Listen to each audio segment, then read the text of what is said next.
বাংলাদেশের নাম দুর্নীতিগ্রস্ত দেশের তালিকায় শীর্ষস্থানীয়। সৎ থাকি, সৎ পথে চলি, সদা সত্য কথা বলি, মিথ্যার আশ্রয় না নেই, মাদককে না বলি।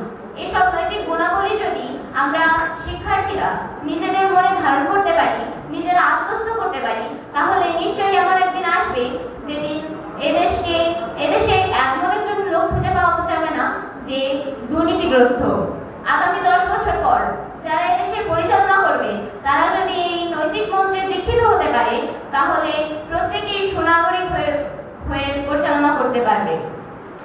বাংলাদেশের প্রতিটি মানুষ যেন দুর্নীতি মুক্ত হতে পারে এবং নিরক্ষর না থাকে, সে বিষয়ে আমাদের লক্ষ্য রাখতে হবে। বাংলাদেশের নাম দুর্নীতিগ্রস্ত দেশের তালিকায় শীর্ষস্থানীয়। দুর্নীতির জন্য বাংলাদেশের